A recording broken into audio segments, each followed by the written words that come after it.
Hello, my name is Mark and welcome to I'm Organic Gardening. I'm located in Zone 6B in the state of New Jersey, and today I'm going to share with you how to fill your raised bed for free. Yes, 100% free, because we're going to use fall leaves that are available right now. Can we grow in fall leaves? Of course we can. I'll show you an example out in the field later on that I use leaf mold all the time, and there's just a couple little tips that I want to share with you so that leaf mold can turn into a growing media. It's not soil, that you can actually use in your raised bed, and it's completely free, but it's available right now. So collect all the leaves you possibly can. I have a pile behind me right now, and that you should use to fill up your raised beds. So just a few things to go over first. Our bed here is about 1 foot tall, 4 feet wide, and about 8 feet long. So we need about 32 cubic feet to fill this bed. Now there's a lot of online calculators you can find out on just researching Google about how to fill your raised bed or the amounts needed to fill a certain raised bed. You just put your dimensions in and it will tell you how much you need. Number two, a lot of people are concerned about fall leaves that might have diseases in it. The only time it will never happen is the only time there will be a problem with diseases in your leaves is that if you plant another tree from that same species of leaves that will attack the tree. Diseases from leaves do not attack vegetable plants. It only attacks trees. So that's a good thing to know too. The other thing is all leaves are good to use. Pine needles are good to use. It's a fake myth that it changes the pH of your soil. And I've proven that, and several other people have proven that on YouTube. So don't be concerned about that at all. So let's get into doing a free fill on a raised bed and just being happy with it. Oh, and the last thing I want to go over is I have a fact sheet here from Rutgers University, which is in my state here, and they did an analysis of all the nutrients there are in fall leaves. And I'll show you a close-up, and also I'll post this same fact bulletin on my Facebook page too, so you can see it in detail and read it. I will leave a link in the description below about this sheet, and also too on the second page here's a good sampling of what's in our fall leaves here in the state of New Jersey in all different kinds. Now you can read this 2-page section. I'll have it again on my Facebook page, but you can see it contains carbon, nitrogen, phosphorus, potassium, calcium, magnesium, sulfur, boron, iron, manganese, zinc, sodium, copper, cobalt, and nickel. Unbelievable. So you're all set for your vegetable garden next year. Here's a good sampling of all the things I've been collecting so far. It's not a lot. A lot of leaves are still on the trees. Now you can see here in the pile that I collected that I have pine needles, all types of leaves. There's even some grass clippings in there that is raked in. But all is good. So we're going to start adding that to our raised bed. I'm not going to have enough to fill the whole raised bed, so I'm just going to do a corner to give you a sample of what to do when you fill up your whole raised bed. I have our raised bed sitting on top of the soil here. Now a couple weeds are growing, so what we're going to do is just simple. We're going to use a pitchfork and just deliver our leaves here in the corner. We're just going to aerate them a little bit. Now, if you don't have a pitchfork, you can use a shovel, whatever you want to do. It doesn't matter. What you'll notice is that they're nice and lightweight, easy to move around, much easier than soil, and we can still grow a lot of vegetables in here. I've never had a problem growing any type of vegetables in leaf mold. Because remember, I like to say this one thing also too, is in our leaf mold, it's right now the end of October, so we have November, December, January, February, March, April, pretty much anywhere from 5 to 6 months that they can break down and do what they have to do by releasing all those nutrients with the help of the microbes in there. So now what we're going to do is that. Now we have about, let's say, 2 inches. Now, I'm going to stop here. Now we have about 2 inches that after you compress it down, it's going to be, again, about 2 inches tall. Now, use your native soil, which is free, and just sprinkle ever so lightly on top, just to cover enough of it. Don't go crazy. You don't need a lot. Now, if you want to, you can put up to anywhere from 2 inches of soil. It all depends of what you have available. If you only have a little bit of soil on your property and just do this, it's fine. You can just use a little bit, like 10% every time. Now in here is some clay, some sand, some silt. Everything is fine.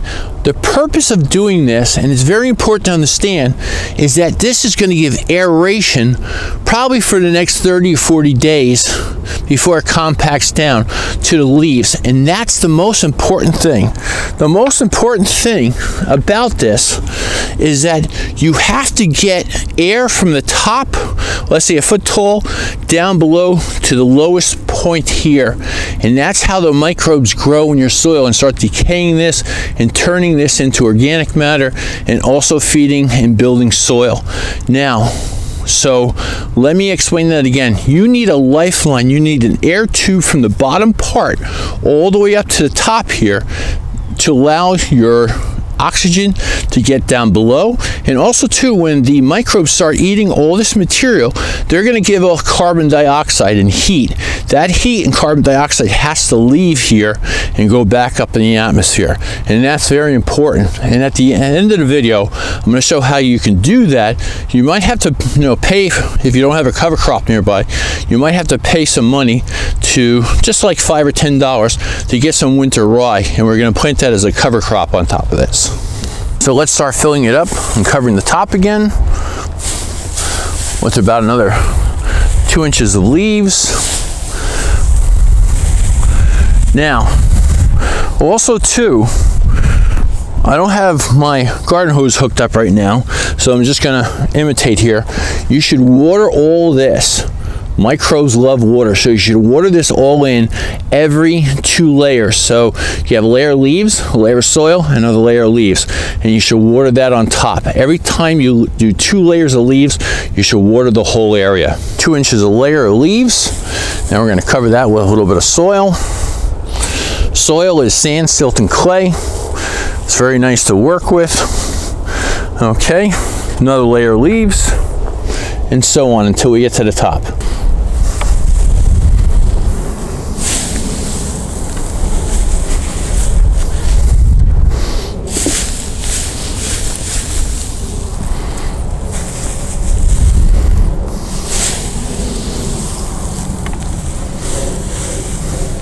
Also, what happens if you don't have soil in your property? Now, this is rich soil. You can use clay, sand, anything you want to.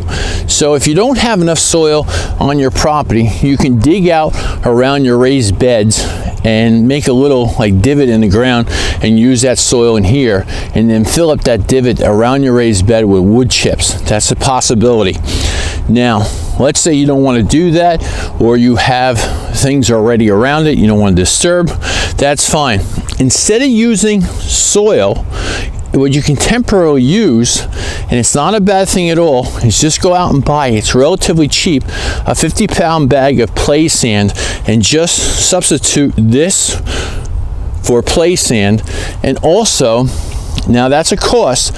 What you can also do is go to Starbucks and buy the exit door, or the front door, or exit door, or whatever they want to call it, that they bring in. They will give you free coffee grounds as much as you want.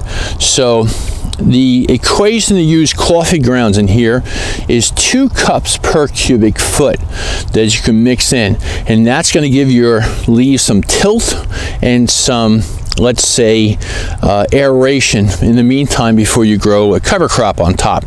Now, what's all this is about here is you are trying to leave air pockets, because once you water it, it's going to compact down and it's going to get slimy.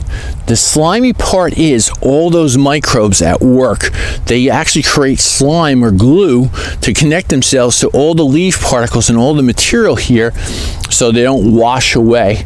So that's the most important thing to have in here, is because you're going to use that water, and the water is going to rehydrate the bacteria and fungi, and is going to start eating all this and then turning that into rich nutrients for you in the future. These 2 things here are the key workers that are inside your raised bed all the time, bacteria and fungi. Now, you want a fungal dominated soil when you grow vegetables. So you want at least a 1-to-1 ratio. For every bacteria, you want a fungi. And that's the key to actually growing nutrient-dense vegetables and keeping them healthy. That's their immune system in the soil, those two things working with that plant. When that plant has a root that goes in the ground and gives out exudate, it starts feeding those two things and asking them for help every single time you plant a seed or a transplant into the ground. So what happens after your bacteria and fungi has been eating all the organic matter, your protozoas and nematodes come along and eat those other two things, and they poop out plant available nutrients. They're much larger, so that's why you need air gaps and water for these two over here to swim around and to hunt down the bacteria and fungi and keep them in place. These two over here, and that's what happens when this is not compost, this is leaf mold, but what happens in compost is these two things go out of control and go crazy, and they generate heat, and we're going to talk about that right now in a little bit also too. Now when they start generating heat, that means they're multiplying and eating and releasing nitrogen and carbon dioxide back in the atmosphere. That's why let's say your compost pile heats up. Now with leaf mold, it's only going to be maybe, let's say, a week or two, because you really don't have any green material in here unless you have grass clippings. So that's why I want you to also double check and regulate this once we get to the top. So let's finish getting the material to the top of the raised bed, and then we're going to go over what temperature we should have in the future to regulate this bed, and what to do next about planting a cover crop to keep all that down here with oxygen, and those roots are going to be lifelines to the bottom of your raised bed. So now we have our leaves all the way to our top board here, and we're going to finish it off with a layer of soil. Again, you can use sand if you don't have soil or you don't want to dig up around your raised bed to fill it up with wood chips in the aisleway. So we're just going to go on top here. Now, we're going to water this. Like I said, I don't have water available right here. We're going to water this, and this is going to shrink down. But the key point is, you're going to let this sit here for a week. And the reason why you're going to sit there for a week is because every so often, you're going to go out there. One, it's going to shrink down and you can refill it again. But also important, let me turn this on here. We need to take a temperature before we plant our cover crop. Now, right now it's about 67 degrees in there, but since we compacted this and water it, it might raise up higher. That's okay. You just don't want it to go above, like, say, 140. You don't want it to go anaerobic. Now, again, it's just like compost, but our limiting factor right now is that we have this beautiful soil in between here that can let the air out. So when is it safe to plant our cover crop on top here?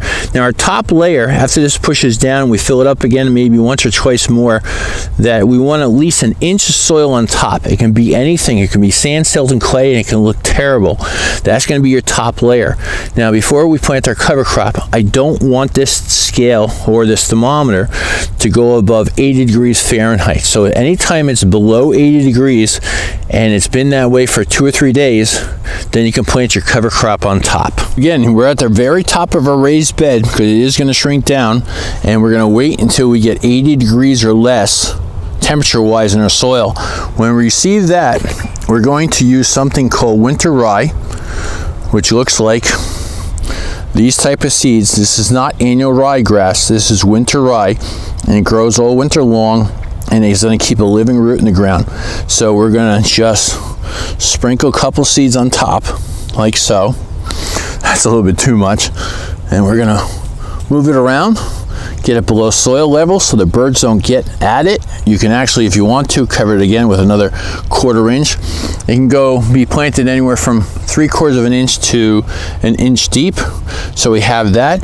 Now I have some winter rye growing on the other side. I'm going to dig it up, and I'm going to show you how well and what it looks like after you planted these seeds and watered them in, and what that winter rye will look like in a few weeks. So I just dug this up and cut it with a shovel. Now this is what our winter rye is going to look like in our raised bed. Now you can see here on the side how far down those roots are already, and this has only been growing pretty much for, let's say, 4 weeks. Those roots in this beautiful condition of, let's say, soil mixed with your leaves and is very aerated, these roots are going to go all the way down. So if your raised bed's a foot tall, it's going to go down at least a foot and even into the soil deeper below. So the reason why the winter rye is being used is because all these roots here, let's get a better picture if I can, all these roots here that are growing, that's an oxygen tube that goes all the way down to the bottom of your raised bed, and that will give your leaf mold air and oxygen, so it will not go anaerobic, and also all the microbes are going to be starting eating the leaves and appreciate all that extra oxygen that they need, and also is going to keep those leaves separated and give you, let's say, spaces so you can, it's not going to be growing soil so much, but it's going to be aerating your pile so you don't have to turn it, and thus all your microbes, your good microbes and your good bacteria and your good nematodes and your good protozoas are all going to work together here in producing a good quality planting medium that you can grow anything in. Again, always leave your soil on top at least an inch thick and allow all those roots to go down below. Again, your bed will be shrinking.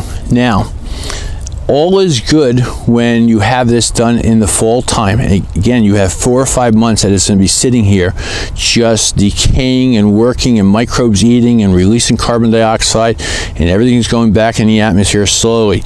But again, you have to replenish your bed the same way you did right now, the same time next year, because pretty much all this, and in this raised bed that I'm going to go another, say, foot tall and make this a foot tall, is that this will probably shrink down at least half the size.